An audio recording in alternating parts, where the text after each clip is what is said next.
चलिए, Panagar PSC coaching में आप सभी का स्वागत है। आज हम पढ़ेंगे जनजातियों से संबंधित विशेषताएं या विभिन्न नाम उनके। जैसे इस वीडियो में रहेंगे चित्रकारों के नाम, रहेंगे जनजातियों के जो विभिन्न जगह जगह से थे उनके द्वारा जो उनके नाम और कहाँ कहाँ क्षेत्र से बिलोंग करते हैं, और शिल्पकारों के नाम जैसे कौन कौन से नाम जो फेमस हैं और उनका जो जिला है उनके बारे में बताऊँगा इसमें। जो आदिवासियों के जो प्रमुख व्यक्तित्व थे उनके द्वारा कौन कौन से आंदोलन चलाए गए थे इसके बारे में बता रहा हूँ। और जनजातियों में कौन कौन से विशेष हैं उसके बारे में बताऊंगा, इसमें याद रखना। इसमें जो पंचशील सिद्धांत हुआ था जनजातियों के विकास संबंधी, इसको भी मैं बताऊंगा। चलिए बताता हूँ मैं। जनजातियों के प्रमुख जो जनजातीय चित्रकार हैं इसमें देखिए कौन कौन से हैं। तो पहला इसमें टॉपिक रहेगा जो मुख्य इसमें बताऊंगा, सब चीज़ इंपॉर्टेंट नहीं है, पेपर में आजकल पूछता है, इसको याद रखना। प्रमुख जनजातीय चित्रकार, इसको याद रखना, ठीक है। तो पहला है भैया, एक है भैया हमारे वेलगुर मंडावी। पहला कौन है भैया, इसको छोड़, मैं एक और नाम है जो नर्मदा सुन रहा है। तीन लोग को याद रखना, नर्मदा सोनसाय। कौन है भैया नर्मदा सोनसाय? एक कौन, क्या किससे रिलेटेड है? गौड़ चित्रकारी से संबंधित है। नर्मदा सोनसाय गौड़ चित्रकारी क्या है भैया? गौड़ चित्रकारी से क्या रखते, संबंध रखते, इसको याद रखना। एक है जनगढ़, क्या है भैया? जनगढ़ सिंह श्याम। एक ये भी क्या है, गौड़ चित्रकारी से संबंधित है। क्या बोल रहा हूँ जी, जो गौड़ चित्रकारी से ये क्या है, संबंधित है, इसको याद रखना। एक है आनंद सिंह श्याम भी, जनगढ़ सिंह श्याम है। एक कलावती गौड़ है, आनंद सिंह और कलावती, इसको याद रखना। इनका पूरा नाम लिख देता हूँ। आनंद सिंह, ये दोनों भाई आनंद सिंह श्याम, ये क्या है, दोनों भाई हैं। एक कलावती गौड़, कलावती एक गौड़, ये सब क्या है, गौड़ चित्रकारी से संबंधित है। गौड़ चित्रकारी से ये संबंधित है। नर्मदा सोनसाय गौड़ चित्रकारी, ये दोनों भाई जनगढ़ और आनंद, जनगढ़ और आनंद क्या है, गौड़ चित्रकारी से संबंध है। ये दोनों को याद रखना, ठीक है। अब एक है हमारा गौड़ चित्रकारी से, तो ये बता दिया मैं। दो बस्तर से याद रखना, एक है निवास, एक तो निवास विश्वकर्मा, ठीक है। एक बंसीलाल, क्या है, बंसीलाल विश्वकर्मा। निवास विश्वकर्मा, बंसीलाल विश्वकर्मा, दो हैं। ये क्या है आपका, इसमें आएंगे, सम्मिलित होंगे बस्तर में आएंगे।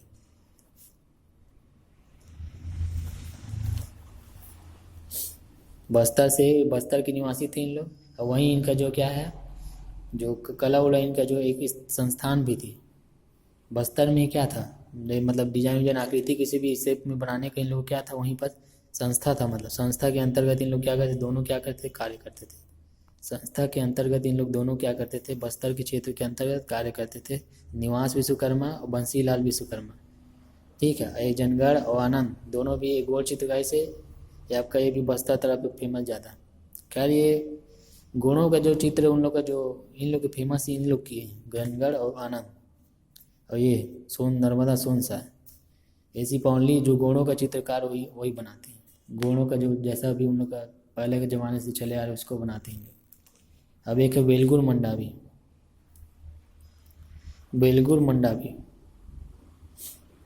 कौन है भैया वेलगुर मंडावी? ये कहाँ है, नारायणपुर में, नारायणपुर। कहाँ भैया, नारायणपुर बस्तर। कहाँ है भैया वेलगुर मंडावी? नारायणपुर। और कहाँ है भैया, बस्तर में है, इसको याद रखना। वेलगुर मंडावी कहाँ है,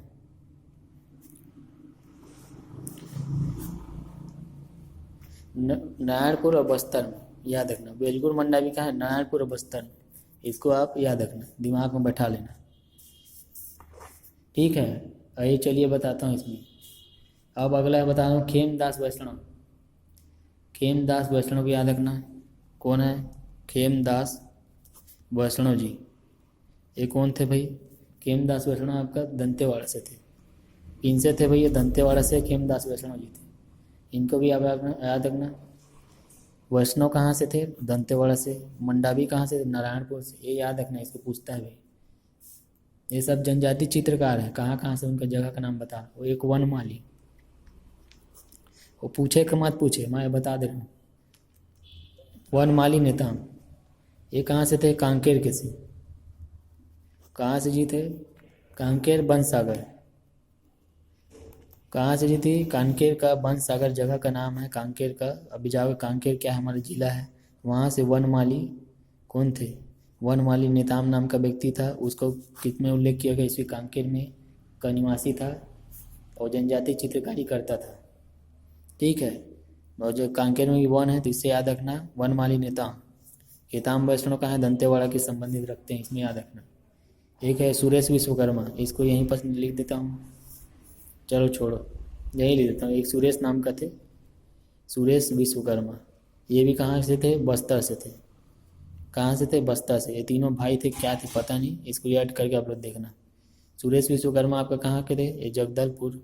जगदलपुर कहाँ है हमारा भैया? बस्तर से, बस्तर में है, इसको उपस्थित है, इसको भी याद रखना।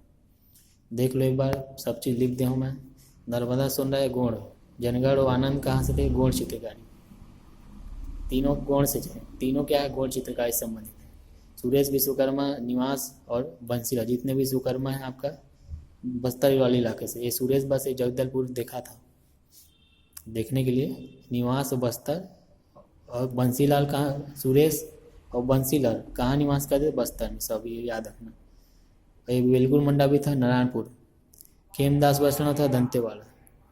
वनमाली कहाँ है? वन कहाँ है? हमारे कांकेर में है, तो वन सागर में जगह का नाम है, वहाँ से संबंधित रखते हैं। चलिए अगला बताता हूँ। जनजातियों के प्रमुख जो शिल्पकार, प्रमुख शिल्पकार भैया कौन? कहाँ के? जनजातियों के।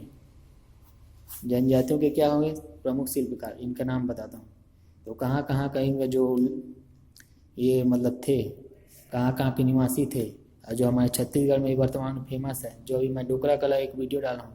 डोकरा कला जो गढ़वा कला और जो जो मिट्टी से बनाया रजवाड़ शिल्प भित्ति कला का उसका बताया हूँ, और जो चिंद पत्ते से जो बांस का बनाते हैं सब, तो उनमें जो मेन जो हमारे जो शिल्पकार हैं, जो अनेक अनेक वस्तुओं को शिल्पकार मतलब क्या करते हैं? ये लोग अनेक अनेक वस्तुओं को जो धातु उतु को लेके क्या करते हैं, कई सारे जो घरेलू सामान है या काम का चीज़, इन लोग मूर्ति उर्ति का निर्माण करते हैं और उसको फिर बाजार में जाके बेचते हैं। तो ये इनका शिल्पकार के बारे में बता रहा हूँ। चलो, एक नाम है चित्रू राम। चित्रू राम कहाँ के थे? बस्तर के थे। बस्तर का निवास, इनका मूल निवास है, वहीं पैदा लिए थे। एक मानिक राम, मानिक राम गढ़वा। मैं बताया था घोड़ा कहाँ है आपका? बस्तर का घोड़ा, तो वहीं से याद रखना। घोड़ा कहाँ का? बस्तर का। मानिक राम गढ़वा, लेकिन ये मेरे ख्याल से डोकरा कला के अंतर्गत में आता है। ये चित्रू राम आपका मैं बताया था, ये शायद मिट्टी से संबंधित है। मिट्टी जो रजवाड़ भित्ति शिल्पकला के चित्रू राम वहाँ बस्तर के संबंधित है। ऐसे चलो आप लोग को पढ़ाया उसमें देख लेना आप लोग। बेसिकली आपका मैं इसमें कहाँ कहाँ के निवासी थे, ये बस्तर के थे दोनों। ठीक है, एक था भैया हमारा वृंदावन। वृंदावन नाम का था, ये भी नगरनार। नगरनार बस्तर, बस्तर में है नगरनार, इसको याद रखना। ठीक है, ये देवनाथ। देवनाथ भी कहाँ है आपका? एकड़ा, बस्तर में है। एकड़ा कहाँ है भी? ये भी बस्तर में उपस्थित है, इसको भी याद रखना। चंदन सिंह है, क्या है? चंदन सिंह नाम का व्यक्ति, ये भी सब बस्तर में। ये नारायणपुर में नहीं है, ये भी नगरनार में है। ये भी कहाँ है? बस्तर में है। कहाँ भी है? बस्तर के निवास। देखो 3 लोग बस्तर में, 5 लोग बस्तर में। चित्रू राम, मानिक राम, वृंदावन, देवनाथ, चंदन सिंह, ये सब पूरा देखो बस्तर के इलाके के हैं। अब एक नाम है अजय मंडावी। सॉरी, इसको लिख देता हूँ गोविंद राम को, इसको लिख रहा हूँ गोविंद राम झारा। गोविंद राम झारा कहाँ के थे? रायगढ़ के थे। कहाँ के थे भैया? हमारे रायगढ़ से थे, रायगढ़ से थे। एक रामलाल भी थे, राम झारा, एक रामलाल, रामलाल झारा। ये कहाँ से थे? ये भी रायगढ़ से थे, इसको भी याद रखना। दोनों कहाँ के निवासी हैं भैया? रायगढ़ से। ठीक है, इसको याद रखना है। गोविंद राम और रामलाल, गोविंद राम और रामलाल झारा, दोनों झारा कितना के कहाँ के हैं, रायगढ़ से संबंध रखते हैं। एक गेंद राम याद रखना, गेंद राम सागर, ये कहाँ के हैं, शक्ति के हैं। कहाँ के हैं भैया, शक्ति के हैं ये निवासी, इसको याद रखना। एक थे भैया सोनाबाई, सोनाबाई कहाँ है आपका, सरगुजा में है। अब सरगुजा के लखनपुर जगह में इनका वो था, क्या था, निवास स्थान था सोनाबाई का। वो लेडीज थी, सोनाबाई हैं, सरगुजा से संबंध रखती हैं। ये काफ़ी मतलब फेमस थी ये भी, जो सरगुजा में ये सोनाबाई, इसको भी याद रखना। लखनपुर से बिलोंग करती हैं, लखनपुर एरिया सरगुजा के। चलिए, एक है आपका चित्रू राम हो गया, ये जयदेव बघेल इसमें लिख दीजिए, जयदेव बघेल। क्या बोल रहा हूँ, जयदेव बघेल, ये भी बस्तर के हैं। ये क्या करते थे, जो पत्थर उत्थर से क्या करते थे, पत्थर के औजार बनाते थे, पत्थर उत्थर से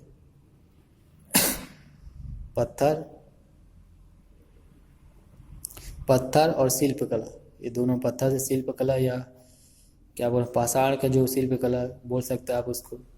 और ये जो धातु तो संबंध भी रखते थे। अरे मतलब धातु तो का भी मतलब इन लोग, मतलब जो आपके पीतल का बोल रहा हूँ, एक कांसा का, दोनों धातु का भी इन लोग इस्तेमाल करते थे, इसको याद रखना। तो कितना बताएं, देखो चित्रू राम बताएं बस्तर, मानिक राम गढ़वा बस्तर, 5 लोग तो बस्तर में याद रखना। चंदन सिंह देवनाथ वृंदावन, मानिक राम, चित्रू राम, ये सब बस्तर के हैं। ये देवनाथ आपका एकड़ा जगह का नाम है, ग्राम का है। वृंदावन नगरनार, चंदन सिंह भी नगरनार। 5 लोग बस्तर से याद रखना। रायगढ़ से 2 व्यक्ति हैं, शक्ति से 1 जन है और सरगुजा से 1 जन है।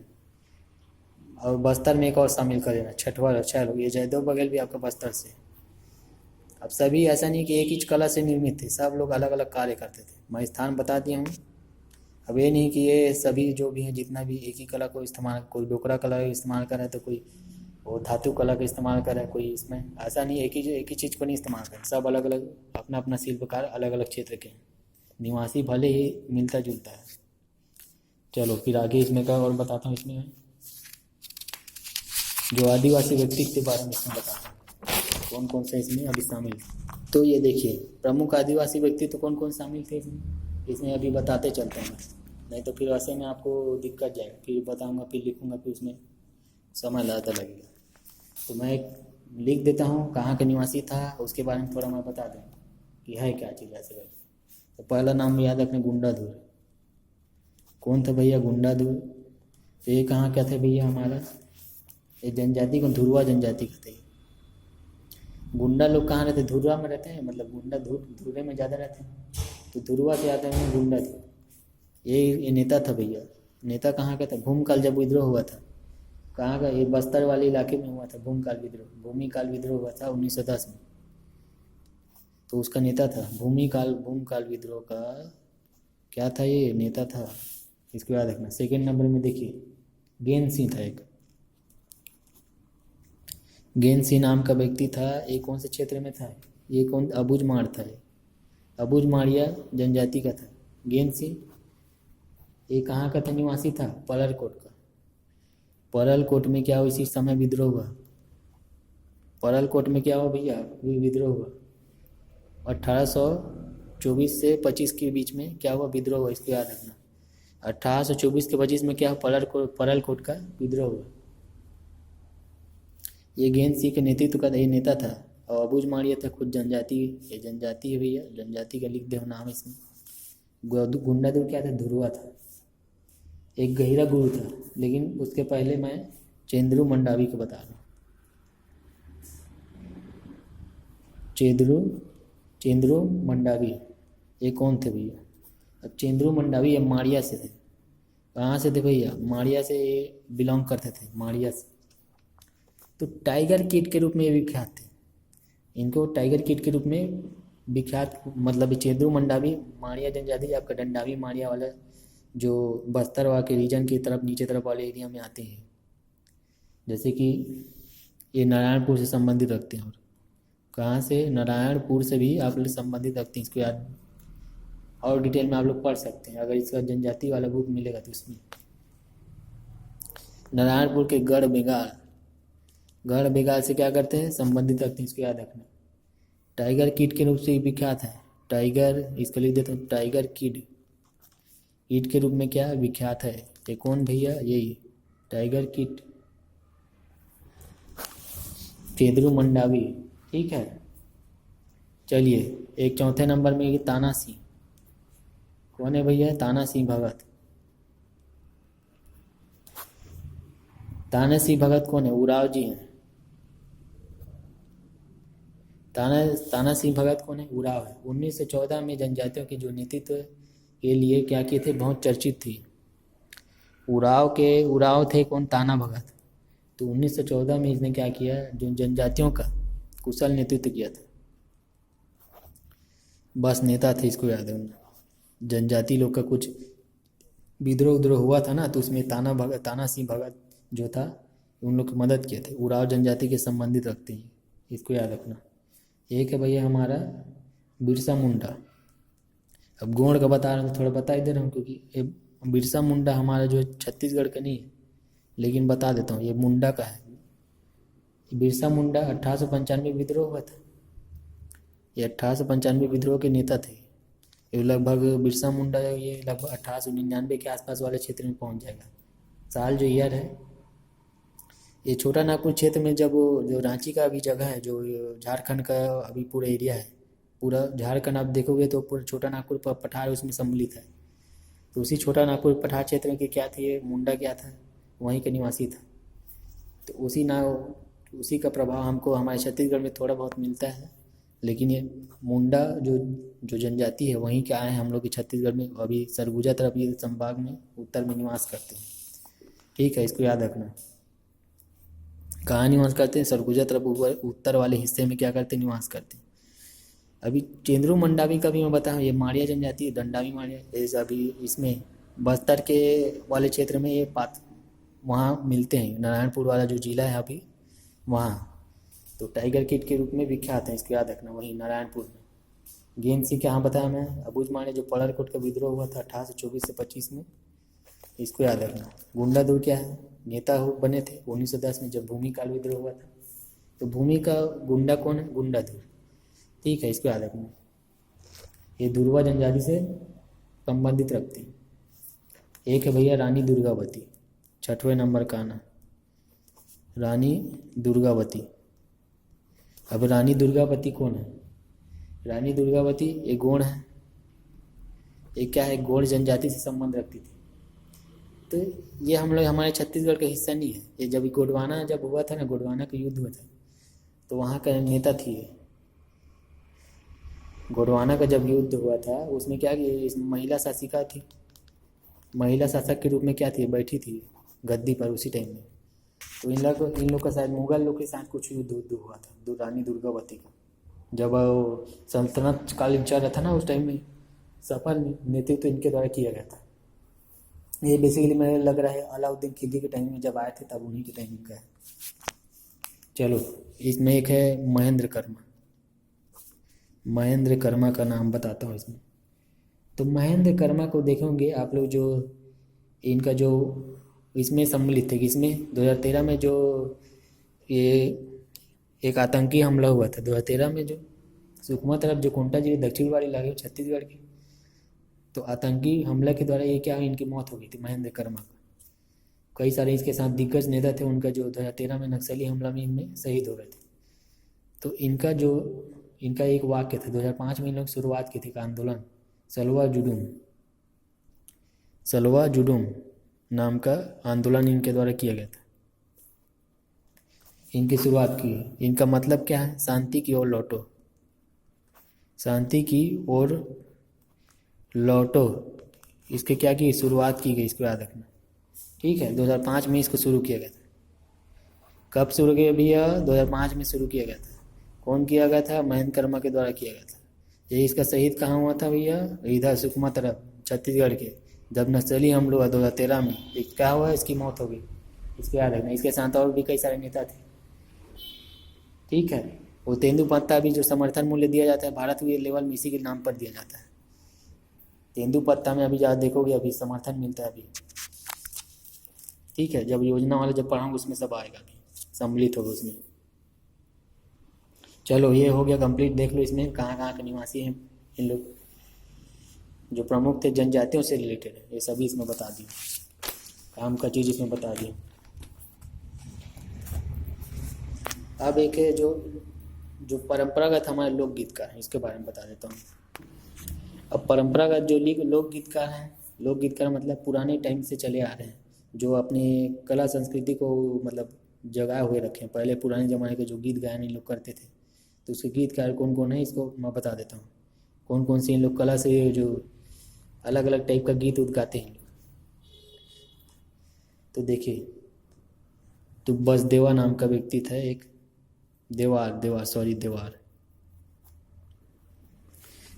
नाम के जनजाति बोलो या जो भी बोलो आप उसमें बोल सकते हो। तो बेसिकली इन लोग क्या करते हैं, देवार लोग छत्तीसगढ़ के प्रमुख रूप से आते हैं। जो गायक वायक हैं, देवार जनजाति क्या करती है, गाने का काम करती है, लोक गायक हैं। छत्तीसगढ़ के परंपरागत ये लोग क्या हैं, छत्तीसगढ़ के परंपरागत रूप से लोक गीतकार हैं। कौन, देवार लोग जनजाति हैं। क्या है भैया, जनजाति हैं। कौन है, एक लोक गायक है। गायक के रूप में आप लोग इनको देखे होंगे, जो गाना वाना भी बनाते हैं, एल्बम उल्बम कई सारे इनके द्वारा बनाया जाता है। अब इनमें जैसे देखो, इनका जो वाद्य यंत्र भी कई सारे इन लोग अपने पास रखे रहते हैं और गाथा गायन करते हैं। पुराने ज़माने में जो पारंपरिक उस टाइम का जो अभी भी उसको गाते हैं इसको। तो देखिए इसमें कौन कौन सम्मिलित है। जैसे इनका जो एक है, जो रायपुर के जो देवार होते हैं, रायपुर के देवार हैं इसमें सम्मिलित हैं, रायपुर के देवार। और इनके द्वारा क्या किया जाता है, सारंगी, रायपुर के देवार द्वारा सारंगी। एक है रतनपुर के देवार, रतनपुर के देवार इन लोग क्या करते हैं, डुंगरू, क्या करते हैं, डुंगरू नाम का वाद्य यंत्र है। क्या है, वाद्य यंत्र या बजाने वाला था, जो भी आप उसको इंस्ट्रूमेंट बोल सकते हैं। इनका इस्तेमाल करके इन लोग गाथा गायन गाते हैं। इनका इस्तेमाल करके क्या करते हैं, इन लोग गाथा गायन इनके द्वारा गाया जाता है। तो क्या क्या बोला मैं, रायपुर के देवार और रतनपुर के देवार। तो दोनों जगह में इन लोग अलग अलग अपना वाद्य यंत्र, अलग अलग जगह अलग अलग तरह के वाद्य यंत्र इस्तेमाल करके गाथा गायन इन लोग के द्वारा किया जाता है, देवार जनजातियों द्वारा। ठीक है, और ये क्या थे, छत्तीसगढ़ के परंपरागत लोक गीतकार थे। समझ गए। अब इसमें कौन कौन शामिल था, जो गायक में इसमें बता देता हूँ, है ना। तो इसका नाम थोड़ा देवार में कौन कौन शामिल है हमारे छत्तीसगढ़ में थोड़ा बता दें। एक तो नगेसर कहना, इसको याद रखना, नगेसर कहना नाम का व्यक्ति। ठीक है, एक दसमत नाम का व्यक्ति था। एक सीताराम गायक थे। कौन था भैया, सीताराम गायक, सीताराम नाम का गायक था। ये क्या करता था, पंडवानी का गायक करता था, पंडवानी का गायन करता था। अपने समय में क्या करता था, पंडवानी को गाता था, जो अभी जो तीजन भैया भी गाती है वैसी टाइप का वो, लेकिन वो थोड़ा उसका दूसरा टाइप का है वो शैली। उसमें पंडवानी अभी उसका ही बताऊंगा, चलो आएगा। तो इसमें फालतू का इसमें डबल तिबल हो जाएगा। ये क्या करता था, और जो बंदर का खेल भी दिखाता था, बंदर का ना खेल उल दिखाता था अपने समय। ये पंडवानी गाथा गायन भी करता था और साथ में बंदर को खेल नचवाता था उसको, इसको याद रखना। तो क्या क्या बोला मैं, नगेसर कहना, दसमत और ये सीताराम गायक। क्या क्या बोला, नगेसर कहना, दसमत और सीताराम गायक। ठीक है, इसको याद रखना। अब इसी के मैं इसमें बताता हूँ। देखो सीताराम गायक ये हो गया। अब इनके एक देवार थे, देवार नाम की थी, इम्पॉर्टेंट है, इनको MP के रूप में याद रखना। देवार चंदा रौताइन, देवार नाम की थी चंदा रौताइन। कौन थी भैया, चंदा रौताइन थी। मतलब जो रौताइन जो बोलते हैं छत्तीसगढ़ी में, उनका नाम ही है। जो दूध बांटने का काम करते, देखे होंगे आप लोग, देवार लोग ज़्यादा वो गली गली मोहल्ले में कई सारे रौताइन आते हैं, उसमें दही में दूध को पकड़े रहते हैं, डब्बे उब्बे में लेके बर्तन में आके, है ना, दूध दही बांटते हैं। तो वो उन्हीं से याद रखना, देवार लोग सब उन्हीं लोग हैं। समझ गए। चले आगे। इसमें अब इन लोग की स्त्रियाँ थी, ये तो भैया लड़के को लोग का बात कर दी, जो गायक लड़के लोग का जो गायक लोग है। अब लड़कियाँ क्या करती थी, स्त्रियाँ जो इन लोग की जो महिला है देवाल जाती जनजाति के लोग, इन लोग क्या करते गोदना गुदवाते थे, और कुछ काम ज़्यादा नहीं रहता था, घर में बैठ कर मस्त गोदना गुदवाते थे। तो इसको लिख देता हूँ, क्या करते थे भैया, गोदना गुदवाते थे। गुदवाने का इन लोग क्या करते थे, इनकी स्त्रियाँ जो भी पत्नियाँ रहती थी, मतलब अभी वर्तमान में अभी है, तो उन लोग भी, ये जनजातियों का बता रहा हूँ इसमें। अब हम लोग के इधर निवास करें, उन लोग गुदवा रहता है, देखो हाथ उथ में लगे, उन लोग का छपा रहता है, तो डेली का काम थोड़ी करेंगे। लेकिन अक्सर इन लोग को देखा जाता है कि उनके हाथ उथ पैर में ये सब टैटू वैटू बना रहता है। ठीक है, चलो अब आगे बताता हूँ इसमें। एक है भैया हमारा प्रधान। प्रधान प्रधान क्या करते हैं, लिंगो पाटा गाते हैं। लिंगो पाटा एक क्या है, गीत है। लिंगो पाटा नाम का एक गीत गाते हैं। लिंगो पाटा नाम का एक गीत गाना गाते हैं। तो ये जो गाते हैं इसमें बोलते क्या है, तो ये इसमें जो गोणों के इतिहास को बताते हैं। गोणों का जो हिस्ट्री रहता है ना, पहले का जो उन लोग पहले कैसे थे, फिर अभी कैसे हैं, वर्तमान में कैसे हैं, है ना। तो प्राचीन से लेकर अभी मॉडर्न ये इसमें आते हैं, उसमें से पुराना जो उन लोग का कथा उथा जो इतिहास रहा है उसके बारे में बोल बोल के या गाना के माध्यम से लोग बताते हैं। प्रधान लोग यही काम है उनका, ठीक है। और गीत के माध्यम से उसको बताते हैं, और कुछ शब्द ही नहीं रहते इन लोग के पास। तो ये क्या है, परंपरागत ही ना है। परंपरागत क्या है, इन लोग कथा ही तो है। क्या कर रहे हैं, परंपरागत कथा ही का तो गायन कर रहे हैं। चलो ठीक है, अगला एक है, एक बसदेवा। क्या है जी, बसदेवा का नाम से याद है। तो ये मुख्य कार्य इन लोग क्या करते हैं, इन लोग भी बसदेवा लोग गाना गाते थे। मेन काम मतलब काम होता है इन लोग को नहीं, मेन काम इनका क्या है, गाने का काम। अब इनका अलग अलग भी नाम बोलते थे इसमें, जैसे कि हर बोला और गगान। क्या बोल रहा हूँ, इनका अलग अलग नाम था, हर बोला एक गगान। अलग अलग नाम से क्या करते थे, इन लोग को जानते थे। इन लोग का पुराना परंपरा है। बसदेवा का क्या है कि लोकगीत को गाना ही, मतलब लोगों द्वारा जो गाथा कही गई है पहले का, जो आपकी पहले का इतिहास हिस्ट्री उस्ट्री हुआ हो पहले का, तो उसके बारे में इन लोग क्या करते, गीत के माध्यम से उसको आम जनता में तक पहुंचाते थे। ठीक है, इसको याद रखना। ये चलो हो गया इतना, इसको देख ले एक बार। सभी का बेसिकली वही काम है, पुरानी लोक गाथाओं का क्या करते थे, हमारे यहाँ प्रचार करते थे जन आम पब्लिक में। एक और याद रख ले, पंवारा नाम का। पंवारा जो था, इन लोग क्या, जो गद्य शैली और पद शैली दोनों में इन लोग गायन करते थे। अब गद्य पद क्या है बोलोगे, गद्य मतलब क्या, जो आपका जो एक कहानी टाइप का रहेगा गद्य, पूरे एक पेज में निबंध उबंध टाइप का रहेगा, वैसे बताया, कथा टाइप का, कहानी टाइप का। और जो पद आपका जो कविता उविता रहेगा, उस कविता के माध्यम से वैसे मतलब उन लोग गाना गाएंगे। ठीक है, तो ये आपका क्या है, गद्य और पद। क्या है जी, गद्य और पद, इसको याद रखना। इसमें उन लोग गाना भी गाते थे और प्रश्न भी पूछते थे दूसरे व्यक्ति से। ये सारे इन लोग अपने गायन शैली में अपना डेवलपमेंट कर चुके थे उस टाइम में। प्रश्न भी पूछते थे दूसरे से, सवाल जवाब टाइप का, और गायन भी होता था। दोनों चीज़ इन लोग के द्वारा होता था।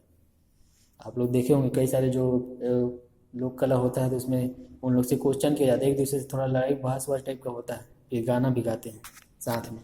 तो ये सब वही है, उसी का ही है। ठीक है, तो ये भैया हो गया इसका।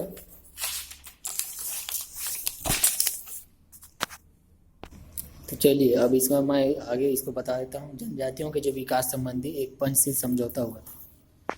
जनजातियों के विकास करना कह के जवाहरलाल नेहरू ने क्या किया था, एक पंचशील समझौता किया था बस्तर में। ये कहाँ हुआ था, बस्तर में हुआ था। तो बस्तर में हुआ था ये लगभग 1955 में। कहाँ हुआ था भैया, 1955 में जब हुआ था, जब ये देश आज़ाद हुआ उसके लगभग संविधान बना 5 साल बाद इसका सिद्धांत दिया गया, पंचशील सिद्धांत जनजातियों के विकास संबंधी। तो जवाहरलाल नेहरू जी द्वारा क्या गया, इसको दिया गया और बस्तर के जगदलपुर में दिया गया। अब सिद्धांत में इसमें थे क्या, इसका जो मुख्य उद्देश्य क्या था, इसमें क्या क्या बात कही थी। तो इनमें बेसिकली ये था, जो उनको लोगों को, क्या आम जनता को क्या करना था, उनको प्रोत्साहित करना था, उनका विकास करने के लिए उनको जागरूक करना था। आम नागरिक जो वहाँ के थे, निवासी बस्तर के, और जो बेसिकली जो वनों में रहने वाले जो जनजातियों थे, उनको उनका हक दिलाना, उनका सम्मान करना, ये सब उसमें सम्मिलित था। और विकास करना, प्रशासन को और सभी जो आदिवासी को शिक्षित भी करना, इस उद्देश्य के रूप में आता है। ऐसा था उनका। और जैसे कि आदिवासी क्षेत्र में जैसे कई कई सारे क्षेत्र होते थे उस टाइमिंग में, उन लोगों का प्रशासन होता ही नहीं था। तो उस क्षेत्र को भी मतलब प्रशासन के मतलब लाना उसको वहाँ से, मतलब उस क्षेत्र को जो गए गुजरे कई इलाके भूले भटके उसको क्षेत्र हैं, उसको भी ज़मीनी स्तर पर लाना, जो अभी वर्तमान में दूसरे अभी व्यक्ति के जीवन जी रहे हैं। अब इसमें क्या होता था, 1 साल का जो इसमें वो रहता है आंकड़ा उकड़ा इसका ना, कोई भी व्यक्ति एरिया उसके जगह का उनका विकास भी, मतलब उनका विकास नहीं, उनका लेखा जोखा भी इनके द्वारा तैयार किया जाता था। जैसे बस्तर क्षेत्र बोल रहा हूँ, तो बस्तर क्षेत्र क्या होता था, पूरे बस्तर क्षेत्र का 1 साल का पूरा उनका हर व्यक्ति का उनका थोड़ा निर्णय उन्हें सोच समझ को उसको एक डायरी उरी में नोट करके रिपोर्ट तैयार की जाती थी। तो इससे क्या हो रहा है, उनका लेखा जोखा मतलब जमा करते थे कहाँ आपका जाके अपना जो जहाँ आयोग बनता था वहाँ। ठीक है, तो ये था पंचशील समझौता। इसके बाद एक और थे, ये तो ये कंप्लीट हो गया। अब एक आदिवासी जो शिकारी वाला देखो बताता हूँ, इसमें पारद परंपरा थी। पारद परंपरा है अभी भी वर्तमान में है। कहाँ आपका है, जनजातियों में। कहाँ है भैया, जनजातियों में, आदिवासियों में। ठीक है, इसको याद रखना। पारद परंपरा कहाँ है, जनजातियों के, आदिवासियों में। इसको आप लोग याद रखना। तो ये बेसिकली क्या है, इसका पारद मतलब क्या होता है, शिकारी होता है। और उसको ये पारद जो हल्बी भाषा में, और वेट्टा है इसको एक और बोलते हैं, गोड़ी भाषा में इसको वेट्टा बोलते हैं। गोड़ी भाषा में इसको क्या बोलते हैं, वेट्टा। और पारद आपका जो बोलते हैं इसको हल्बी भाषा में, ये इसका मतलब क्या है, शिकारी, शिकार करना, पारद का मतलब। अब इसमें ये इसका मतलब ये है, धार्मिक अनुष्ठान के समय इन लोग क्या करते थे, शिकार उकार करते थे। तो उसमें नृत्य उत्य भी इन लोग के द्वारा किया जाता। ठीक है, और प्रत्येक गांव से इनमें एक मतलब हर घर से एक आदमी होना जरूरी था, इसमें भाग लेना जरूरी था। जो भी शिकार उकार करके वो हम लोग आते थे तब धार्मिक रूप से मनाते थे। ठीक है, और कुछ नहीं है। चलिए फिर वीडियो को देखने धन्यवाद।